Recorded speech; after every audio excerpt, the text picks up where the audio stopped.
The Global Extremes athletes continue their journey through this harsh environment in the final countdown before Mount Everest. I feel like we're preparing for Everest now. Never seen anybody do river crossings in skis, so as always, Iceland proves to be pretty interesting. The threat of elimination remains on their minds. It's pretty clear to me who I would take. My chances are as good as anyone else's. I saw him struggle tying a basic figure-8 knot into a rope. That concerns me. Iceland's highest peak stands before them as they discover who has the stamina to make the final cut. If weather holds like this, we're just going to be really lucky people. Instead, a vicious storm puts the Global Extremes athletes to a real-life test. These extreme conditions demonstrate the perilous reality of the mountains. If I was going to Everest and I thought it was going to continue to be like this, I mean, personally, I think I would say no thank you. It began in Moab, rock, river, and sand. Next, the Rocky Mountains, bitter cold and altitude.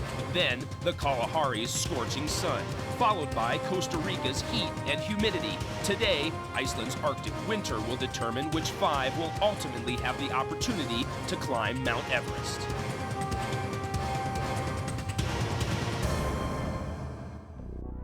Adrift in the North Atlantic is Europe's westernmost outpost, Iceland. In the winter, the island's subarctic climate makes it a harsh place to survive, yet it is also a land of delicate and exquisite beauty. We're in the southeast corner of Iceland, at the base of its biggest ice cap, tallest mountain, and longest glacier. This is where the Global Extremes athletes will be practicing ice axe and crampon techniques. They need these skills not only here in Iceland, but for those who make the cut, Mount Everest. The all-new Toyota 4Runner allows the team access to the remote areas of Iceland.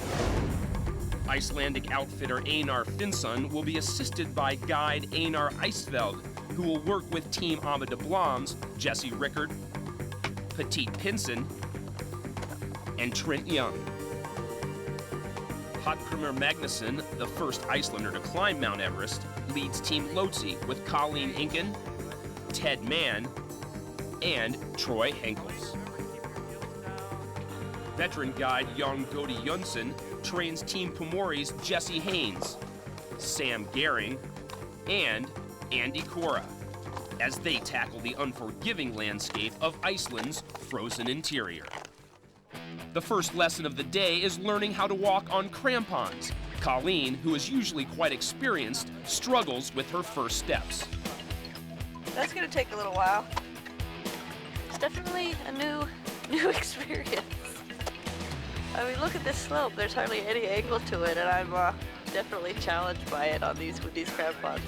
Walking on crampons may appear simple, but a misstep on sheer ice can result in a gashed leg or broken ankle, if not a deadly fall.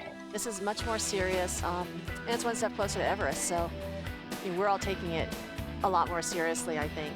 I know. The crippled John Wayne. I haven't done any ice climbing, so I'm learning a lot today. I've done some snow travel and snow mountaineering, ski mountaineering, but never to this type of ice.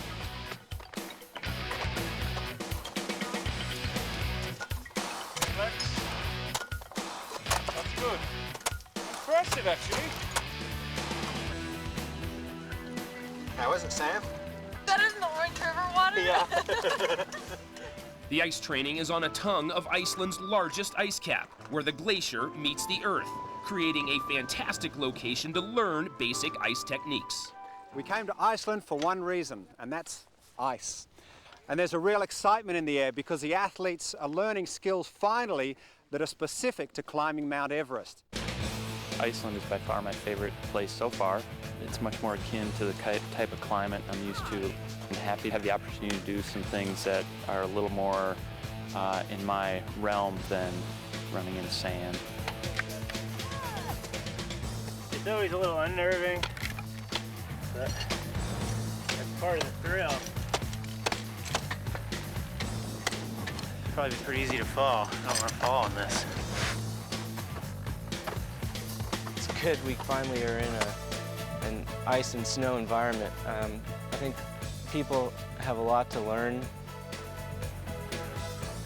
We have a long way to go to get, to where we'd be comfortable climbing Mount Everest, but this group is so good at learning, and we pick everything up so quickly. I think we'll all do really well.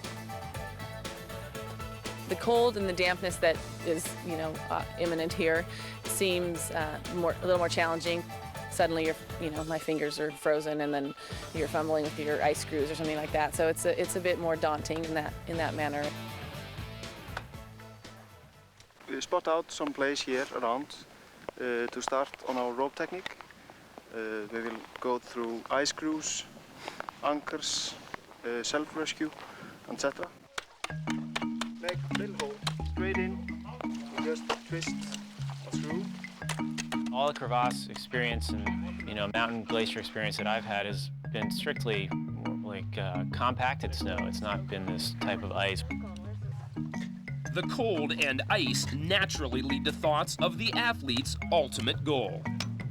If I had to put an Everest dream team together, I would want to pick people who seem to offer skills or assets that I didn't have already.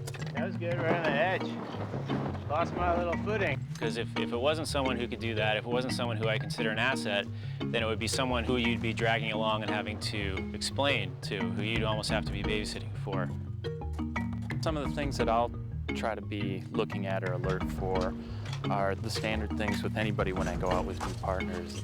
How efficient they are in traveling, how efficient they are in packing, how well they handle the ropes and how comfortable they are. Because when something happens, if one of us goes in a crevasse or a problem happens, I want to have the confidence to know that they're able to deal with those things in an efficient manner.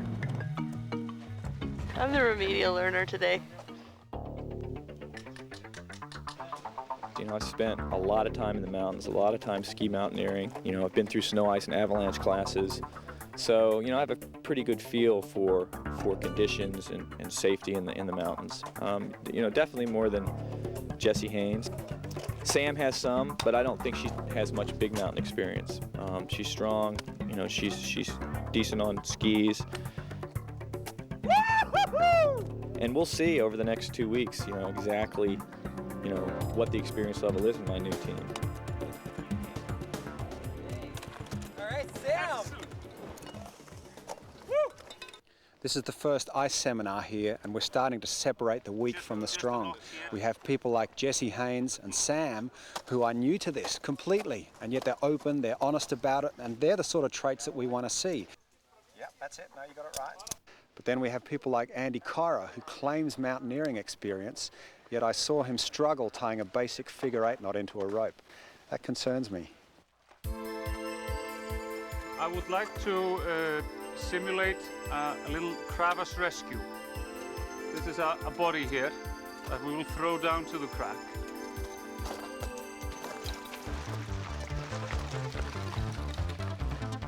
When the guy falls, I arrest myself, I place in some anchor, and I tie this in. We have to use some method here in pulling this guy up. So now I could just, if I pull this one, it's distributed on this, and that one. It's 3 to 1. So crevasse rescue is a key skill for any glacier travel. Petite, you rigged up, ready to go? Ready to give it a try? Cool. How does that feel? A lot easier than just pulling them directly, definitely. I can imagine under stress it'd be a little different. Well, guys, now we have finished the courses today. We have put up a route where you can practice all the skills you have learned today. The athletes must follow a rope route, climb and traverse vertical ice walls, and rappel down fixed lines. Man, that's something. So much adrenaline. How many times do you think you're gonna just fall?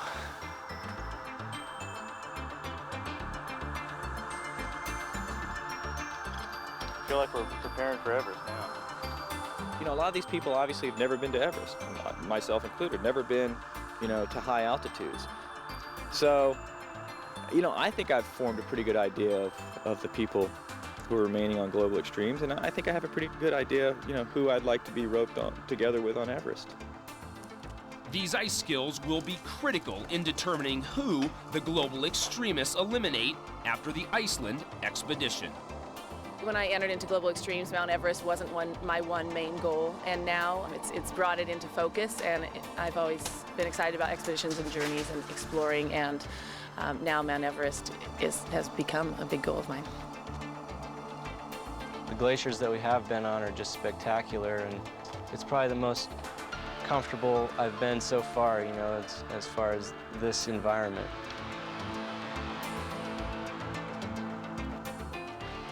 Ice climbing is something I've never done before, and I really enjoy it. I'm excited to have get to spend some time on a glacier, and looks like we're going to be doing a lot of that in the next couple of weeks.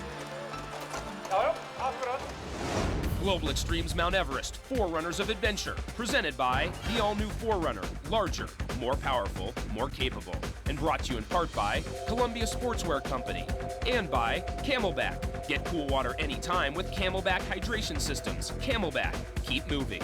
And by Yahoo Sports, the official internet partner of Global Extremes. Log on to sports.yahoo.com/Global Extremes for detailed information. Today you have a Forerunner navigation adventure where each team is required to locate a recently discovered lava tube cave. You've got your keys, you've got your map, you've got the location of the cave. Let's go. Each team is assigned coordinates to a cave located in unfamiliar terrain. Given the foul weather and unaware of what kind of obstacles to anticipate, the athletes load the Toyota 4Runners with an assortment of gear, including skis. This area of southeast Iceland has limited paved roads. The global extremists soon leave the main highway for more extreme terrain. The Toyota 4Runners are the ideal vehicles to tackle the rough Icelandic landscape. They are following a track through a lava field, the world's largest continuous lava flow from one eruption. It is now the site of a surreal moss-covered landscape. The athletes are driving the Toyota 4Runners, then will be hiking and using navigation skills on today's exploratory mission. They'll have to be prepared for all types of conditions to reach today's goal, recently discovered lava caves.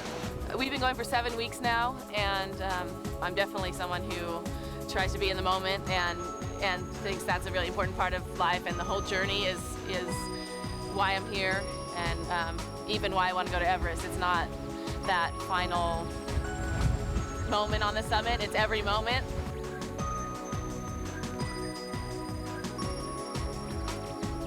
Follow this dashed line, keep going northwest, leave these maps. We're going to come out up here. As the 4Runners climb higher through the lava fields, they pass through glacial runoff. The old snow becomes deeper until they reach the end of the track. So we've come to the edge of the line here with the vehicles, and we need to take to our skis here, and in this pretty disgusting weather, head on over the ridge. The ground is so saturated with rain that it is not possible to walk, and the athletes attempt to use skis to float on the surface of the melting snow. We looked outside and saw it was just pouring out and blowing. You know, we had to shelter the cars for a while, got out of the car, and it was just nasty out. It was just blowing sideways rain, and we're soaked in just a matter of minutes. The wind is taking me away, and we're in search of snow. I'll get back to you later when we get maybe a little bit higher. Be a good thing. Never seen anybody do river crossings in skis, so as always, Iceland proves to be pretty interesting. This weather is nasty. It's definitely the worst weather we've been in yet.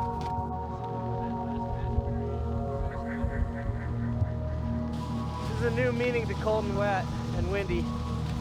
It's pretty intense. Without a shadow of a doubt, these are the worst conditions that the athletes have experienced during Global Extremes. Windy, rainy, and cold. Okay guys, the weather is really closed in here. I don't think we're going to get to these caves. I think we should turn back, go down to an alternate cave as a group and explore that one.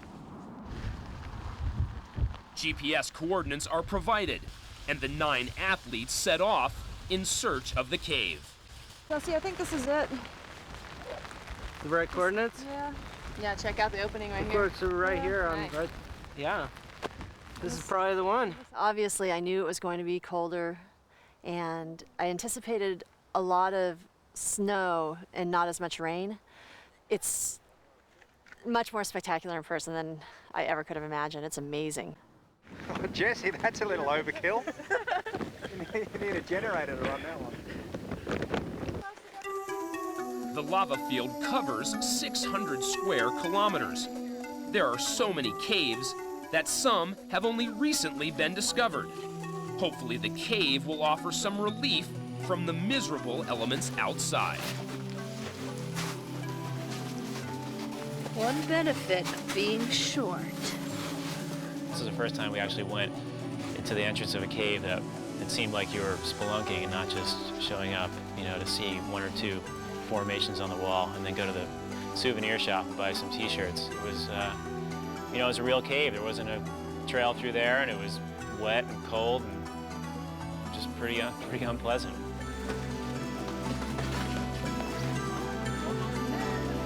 The cavern is large, but not entirely protected from the elements. Snow has drifted in, and the dripping, soggy environment has frozen into a layer of verglass on the cave floor and walls, making for lethally slippery travel.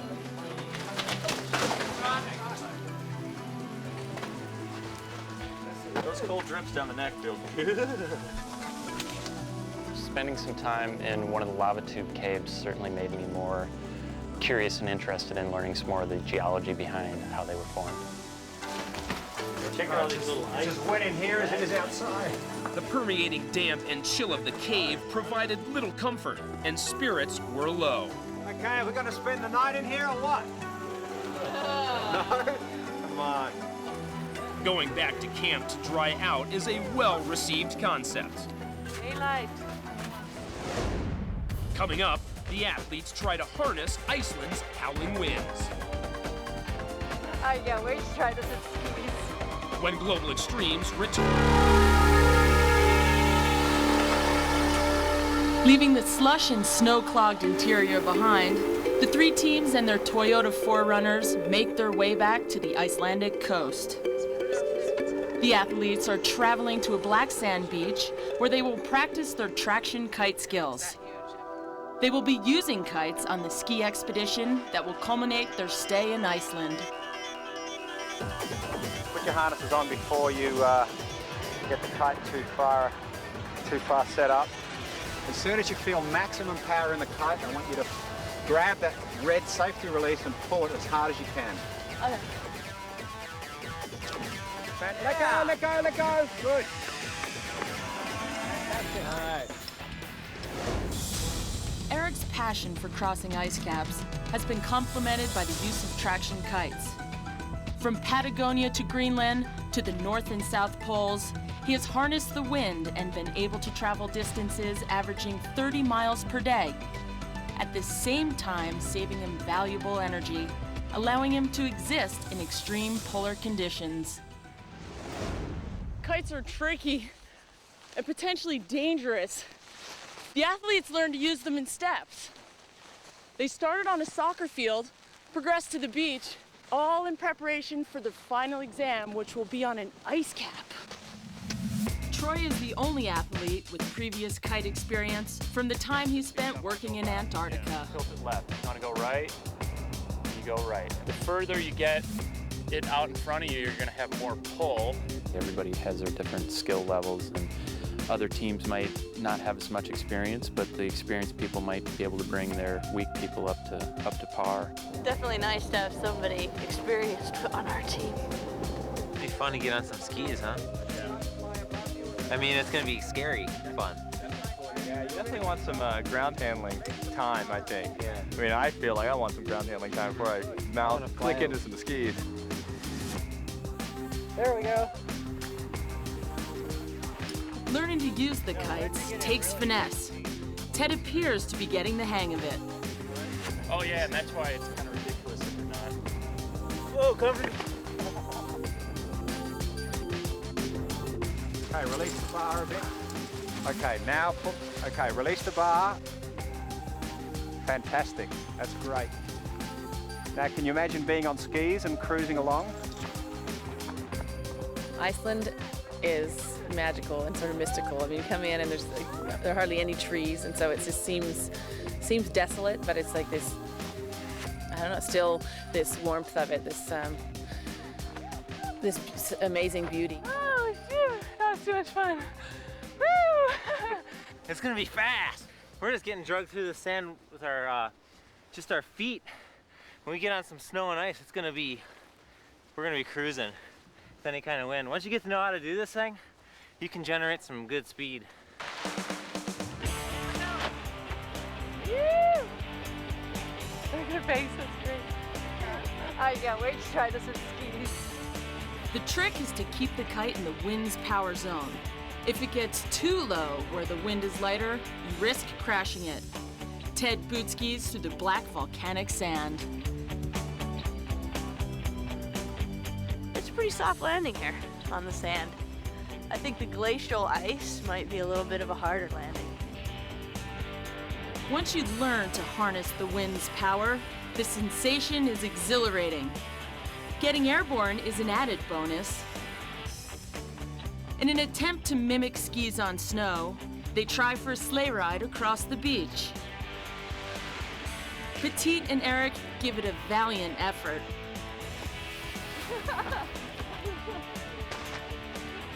But Troy is the victor as he sails off into the distance.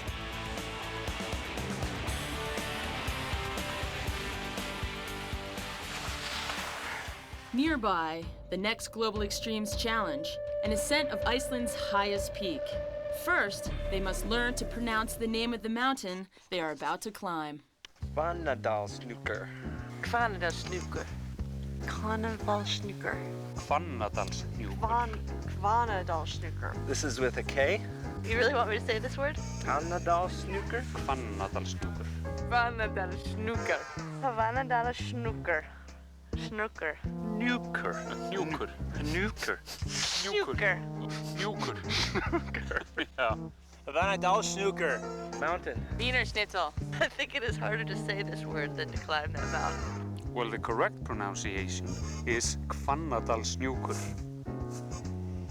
There you have it. Will Iceland's brutal climate prove to be too much for the global extremists? We've been tent bound for, well, like 20 hours now. Global Extremes Mount Everest. 4 runners.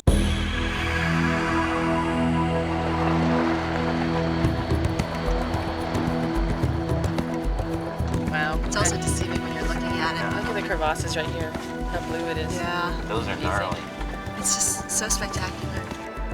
Due to Iceland's fickle weather, the country's highest peak, Hvannadalshnúkur, is rarely climbed in winter. With a brief window, the global extremists will attempt an overnight summit bid.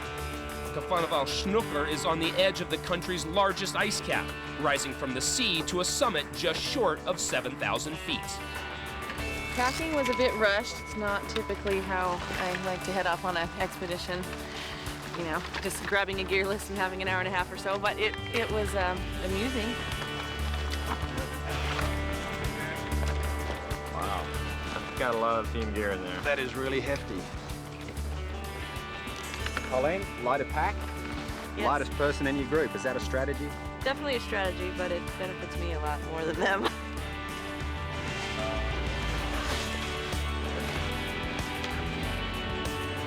Well, let me make it clear, there's not a light pack amongst us.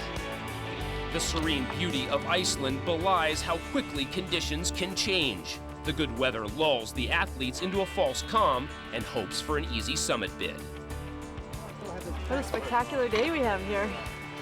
It's not raining, it's sunny. So if the weather holds like this, we're just going to be really lucky people.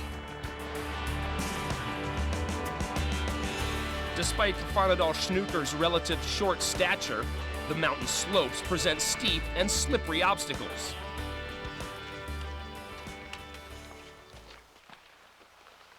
So we're only part way up Iceland's highest peak, Hvannadalshnúkur.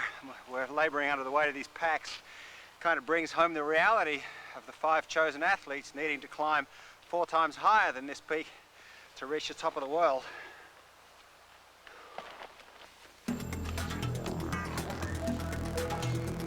Had you worn leg warmers before? By mid-morning, the athletes have reached the snow line and make the transition from foot to skis. It's a chore to get this packed on every time. I'm getting it down though.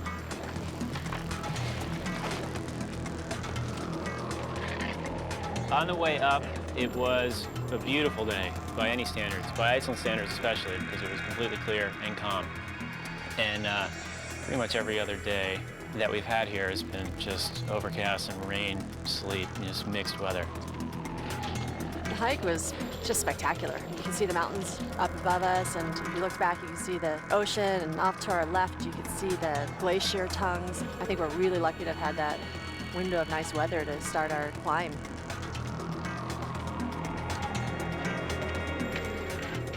It's really been a wild ride. I mean, to start out in the 120-degree heat in the Kalahari Desert, and then move on to the humid jungle, you know, hacking your way through the thick vegetation, and then coming immediately to Iceland, here where we're kind of in the subarctic zone. It's interesting. I think it's going to be pretty dangerous if you slip on this. It's very icy.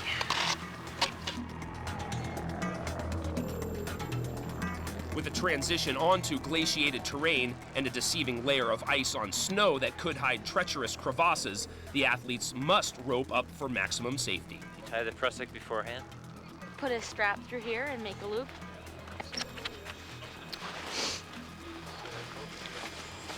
Good. Set to go.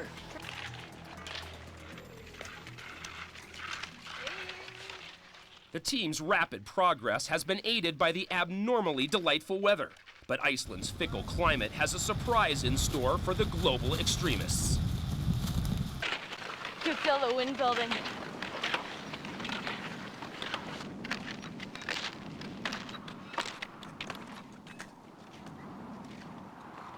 That's the direction the weather comes in from, southeast. That's, you know, the forecast is for nasty weather, and that looks like the leading edge of it right there.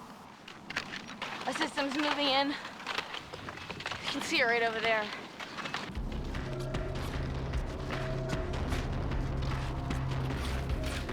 A little colder up here. I think I might have to put a hat on. As we were doing the last 45 minutes of the hike or so, one of the guys was pointing out the direction of the wind. We could see clouds off in the distance. And he was describing how the wind was coming from the east and it was going to start shifting from the southeast, and that was a bad sign that weather was going to start coming. Yeah, we stopped to put the crampons on. It's getting really icy and the pitch steepens up here, so the skins just aren't cutting it anymore. It's really cooling down, too. We knew some bad weather was moving in. We didn't know how bad it was going to be, and it turned out it was probably a little more than we had expected.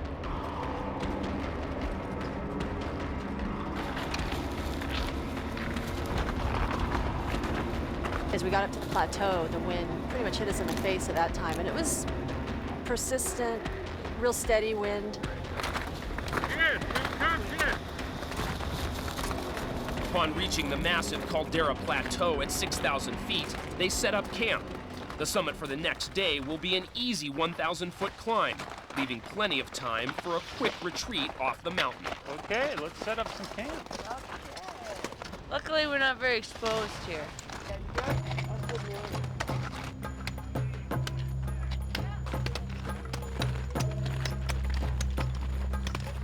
It's kind of a little frenzy here of chopping because everyone's a little cold and a bit underdressed because it was warm, so warm down at the bottom that we're just all eager to get the tents up.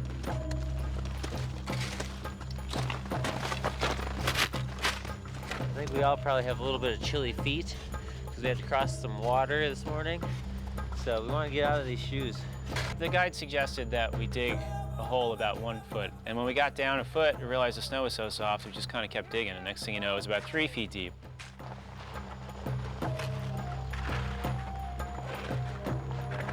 We got right to work on chipping out our tent platform, and we went down about a foot, which is what the guide recommended, and we wanted to keep our tent high enough that the snow wouldn't pile up around it too badly and get deposited in around the wall. And we also wanted to get inside and get warm as soon as possible. Maybe have an hour left of light, so we got to get our tent set up and get all our stuff found and organized so we can eat dinner, go to bed, and get up early and summit tomorrow. This is resembling more of a polar ice cap more than anything, you know. There's just nothing here to give us any protection from this wind. Given the surface and place that we were camping, I think it was a challenging spot to camp. It would have been better if we were early in the day and had a little more protected spot. Expecting a wee change in the weather. Almost to the top of the tent. Put it in there while it was windy, but we didn't know what would happen when it would snow. All in all, I think the teams are doing extremely well, and it's a tough decision to choose this final 5. We need some mishaps.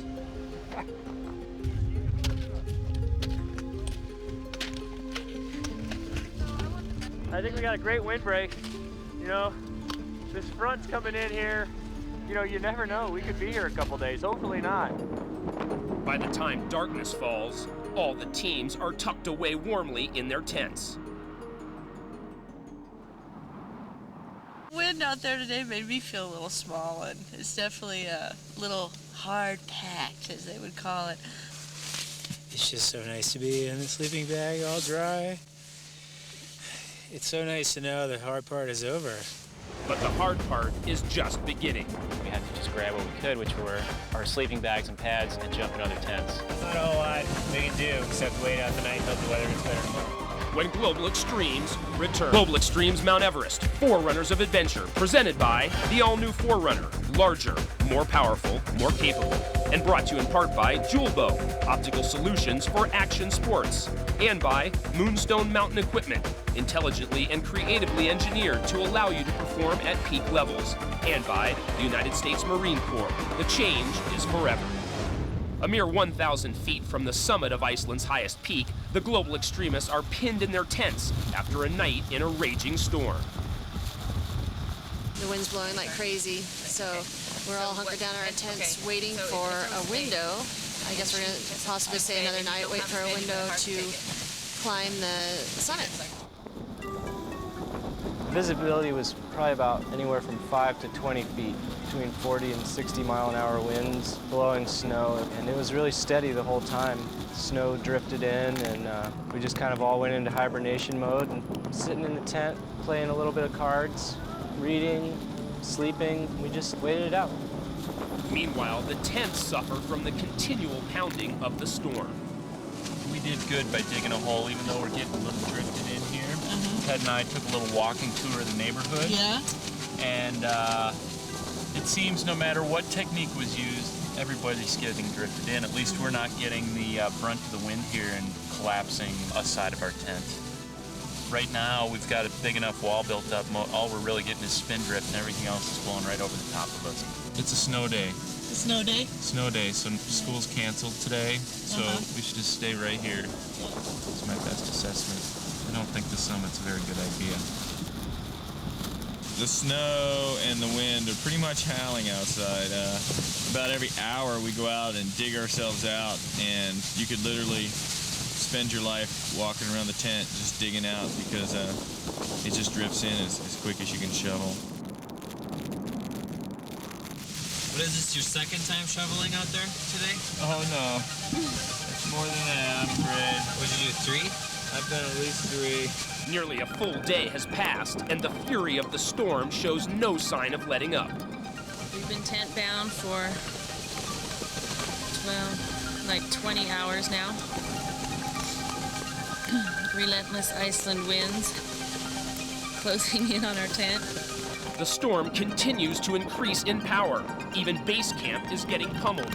Einar is growing concerned about the teams on the mountain. Hallgrímur, Einar Torri kallar úr Skaftafelli yfir.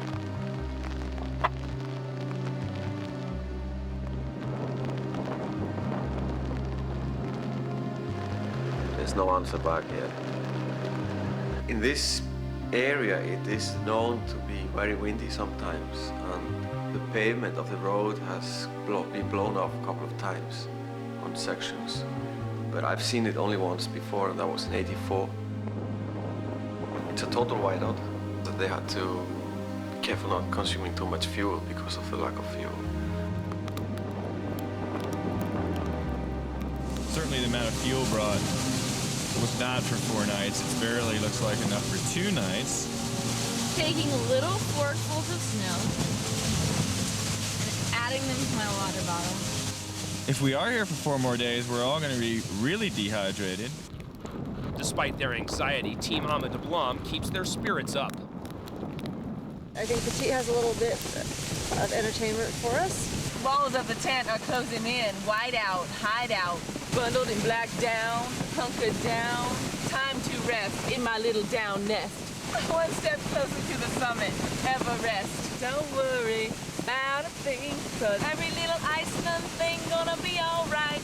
Looks like we'll be here another night. However, Team Lhotse is about to face the true force of the Icelandic winter. There's a high moisture content in this snow. It sounds okay. As long as everything remains the same, it'll be pretty good. They feel like the walls are coming in. Yeah, it's pretty. In the midst of the howling gale, 26 hours after the storm started, Lhotse's tent walls collapse, and the tent is destroyed. In vain, the team struggles to save their possessions, but must abandon everything but their sleeping bags and seek refuge in the other tents. Find a little sliver of space over here. Yeah, like snow in your pocket. There's not a whole lot we can do except wait out the night and hope the weather gets better tomorrow, but it's really kind of a bummer because we left all our stuff in the tent. It's just getting covered in snow. With one down, the other tent suffering increased damage, and fuel running low, the teams abandon any hope for their summit bid. They must now brave the storm and break camp in gale force winds to retreat off the mountain. Despite whiteout conditions, they descend their route at a snail's pace, hoping to find relief at lower altitudes.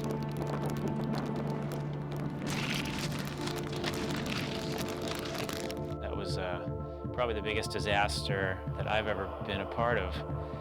I've never lost a tent like that, and it wasn't happening to any of the other tents that were built a little bit higher.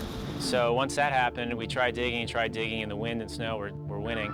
And when the tent walls were compromised and the poles started collapsing, we had to just grab what we could, which were our sleeping bags and pads, and jump in other tents. And had this happen to another tent or two, and there were a few that were being compromised at the time, you know, it could have turned into a situation that might have gotten ugly. With a group this large, I think it was good that we went ahead and got out and headed down. It's really the first time on this trip, on Global Extremes, really, that that I really felt exposed as far as the risk factor was up a little higher. The athletes are clearly shaken. You folks thought that we had pushed things too far and had forsaken safety. I never would have gone up there. More when Global Extremes return. Back in base camp, Eric debriefs the athletes on the climb. Well, we just spent 3 days on the highest point, on the highest ice cap in Iceland. We endured that, we survived, and I've got about 200 nights of experience camping on exposed ice caps, so I think I have something to offer with this discussion. But I'd like it to be an open forum for learning, for discovery, for sharing. I have, been having some issues with the way that the athletes in general have been being treated. We'd like to be in on the decision-making process, and I just think it's important now, especially in critical situations like we've seen, when we're being exposed like that to real dangers, that we sit down at the table and that our opinions are voiced. You folks thought that we had pushed things too far and had forsaken safety. There's some sketchy things going on out there, I think. This is the first time where it really could have mattered. Everything else, safety was always considered, and it seemed to be almost completely disregarded. I mean, if I was at home making my own decision, I never would have gone up there. There's a conflict of interest when I feel like maybe safety isn't the first priority. And I tell you, if I was going to Everest and I thought it was going to continue to be like this, I mean, personally, I think I would say no thank you. is a storm on a mountain. It's going to happen again, you know, and it's good to be prepared for it, and it's good to... Some people here have never been in a storm on a mountain, so, you know, I think it was a good experience. If every day is a sunny day and those are the only days we go out, you're not going to be prepared for, you know, things that could happen. Well, the thing is, with us, we could have probably made a decision that would have been good, but we're limited to what we know. We didn't know the weather and the entire forecast, and really didn't even know the complete plan. And we didn't even know we were leaving till late the night before. Again, we just kind of felt we were along for the ride a little bit. We really need to bring the whole decision-making process to the forefront here. Instead of allowing other people to make critical situations, you now need to take that into your own hands. My main concern was the snow loading on top of that layer of ice and not knowing the local weather patterns and everything like that. I was worried about avalanche danger the longer we stayed. It seemed like the past few days we were doing things that may have been a little bit unnecessary, and as much as getting stuck up in the storm on the mountain probably proved beneficial for everyone, we thought there was a better way to do it. The one positive thing that I see coming out of this is that now maybe the athletes will have a say in what activities we're doing and how they're carried out. Eric and the guides review the team's performances. Team Lotzi, Andy, Sam, Jesse Haynes. I think Sam is somewhere in the middle. Her character presents a little princess. She just has got an attitude. No. Andy seems to have an overinflated sense of his skills in the mountains. It seems that he perhaps doesn't possess the skills that he says that he has. At the same time, he is rather strong, and on the glacier he was one of the better. Team Amer de Blam in the yellow jackets, that's Trent, Jesse Rickett and Petit. On the glacier they were very good, and their teamwork on the summit try was excellent. Let's look at the red team. Troy, Ted, Colleen. What's your comment there? The two guys, Troy and Ted, they work together as a team, but they ignore the lady because she have lacked experience. Strong characters, but lacking teamwork. Yeah. From what I've seen of Colleen is that she's reasonably slow. I've seen her skins come off a few times. She just doesn't seem to have the fine preparations. She's often holding the group up a little bit. She has come up as an unlikely person to go up, yeah. In my eyes anyway, at the moment they're one of the two bottom teams. From my point of view, is that they all managed mentally. If they've got the mental ability, then I think the skills will follow. But talking about experience, I think probably what they had up there was beyond everybody's experience. But that experience will pale in comparison to what Everest can deliver. Next week on Global Extremes, a final challenge, a 5-day ski expedition. I have to say that Global Extremes has definitely lived up to being the adventure of a lifetime. The teams push across the ice cap, knowing that the ultimate decision of elimination looms. I really don't want to be in charge of all these people. I'm in charge of their safety and their crashing. Finally, I feel like I'm in Iceland, a place called Iceland. I don't know what that other stuff was. 4 continents and months of expeditions boil down to the final 5. I think my chances are strong because I've put in a solid performance. Out of the women, I feel like I'm probably the strongest. They need some good raps up there on Everest, I think, too. So I think like Trent and Petit. Trent and Jesse. Sam, I don't think you take things very seriously. If this were Vegas, I'd bet the farm. But it's not. It's Global Extremes, and anything can happen. Travel provided by Iceland Air, the coolest airline crossing the Atlantic.